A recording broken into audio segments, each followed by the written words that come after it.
So, as some of you already know, I am kind of fucked up, and I have a lot of little quirks. And by little, I mean kind of big. Now, if you're not familiar with sensory processing disorder, also known as sensory sensitivity, the name kind of gives you an idea of what it is. Your senses are more sensitive. Sensory sensitivity.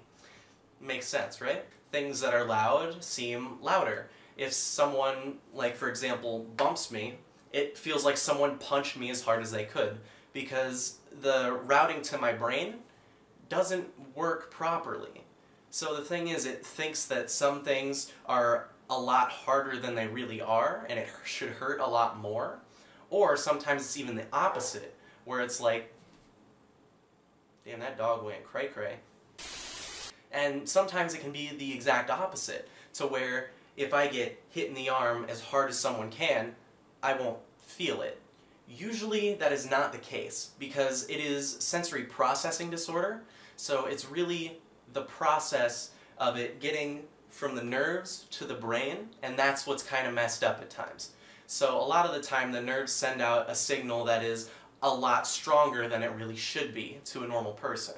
And that is why things are louder here, things are brighter here, things taste shittier here, and things are harder here. Now, a couple of experiences that were very, very influential to this, to me really realizing, was pretty much all throughout elementary school.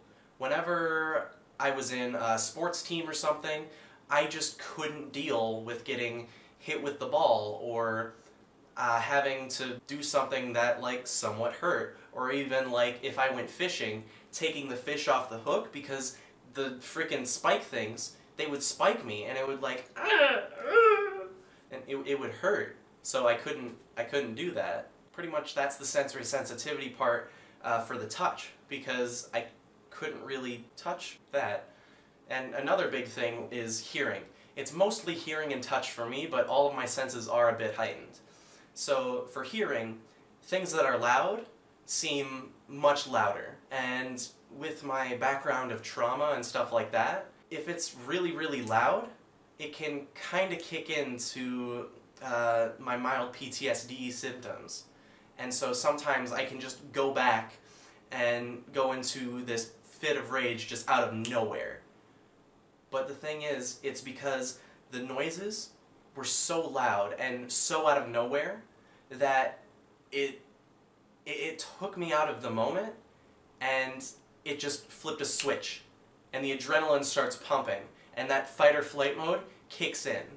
And that happened even to this day.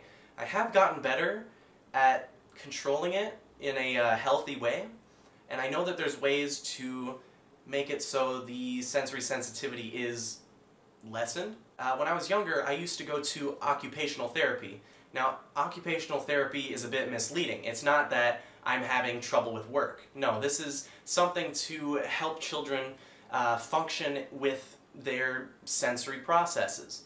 And so I went there, and even though it did help a little bit, but I haven't been able to make those ways work. It's more the reaction from the loud noises which gets me in trouble. Just because when things are very, very loud and super abrupt, that's how I get extremely volatile because of my past. So when I get set off, everything happens. But it's not just that. See, it also affects your social and emotional health as well. So, for example, things that have an emotional impact tend to have somewhat heightened consequences or somewhat heightened emotions in that time. Now, ever since I was born, I probably had this disorder.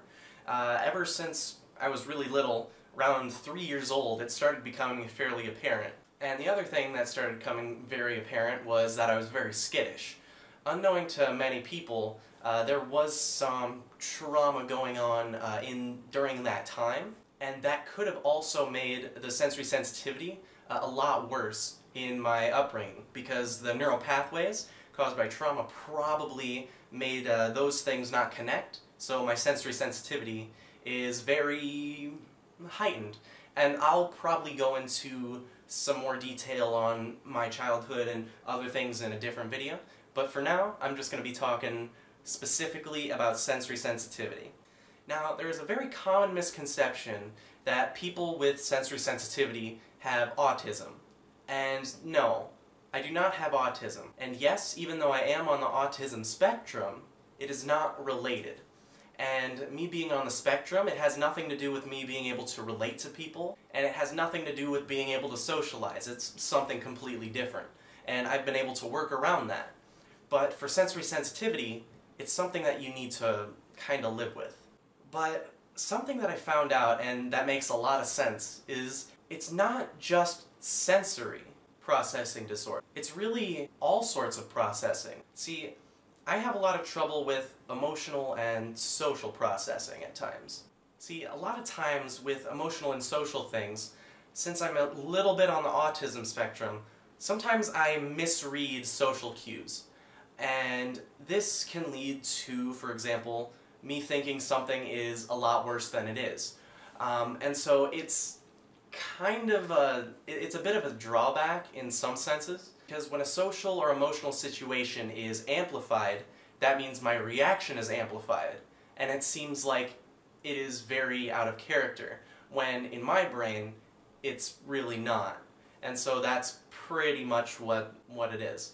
A lot of the time, I take small things if I feel they're big. If I feel that something is big, I most likely think that it is bigger than it really is. With the emotional stuff, when I see someone or when I think I see someone as something, I kind of mimic that, but it kind of goes up a step. And so, since I think that things are more heightened than they really are, I try to match this, but in reality, they're down here and I'm up here. And so that leads to conflicts which don't always need to happen. And so that's something that I have needed to work on for years, and I've really tried. It's gotten a lot better, but the thing is, it still happens quite a bit. And I will need to fix that before I go into the real world. Don't go crying to your mama, 'cause you're on your own in the real world. Sorry, I got a little distracted.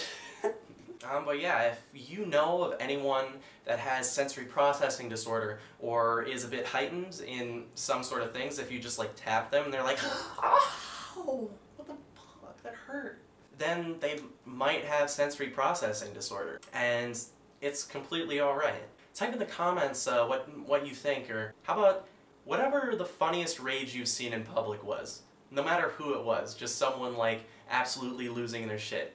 I want to hear what you have seen in the comments. But yeah, that'll be it for me, boys. Peace out. Yeah. Shrimps are pretty rich.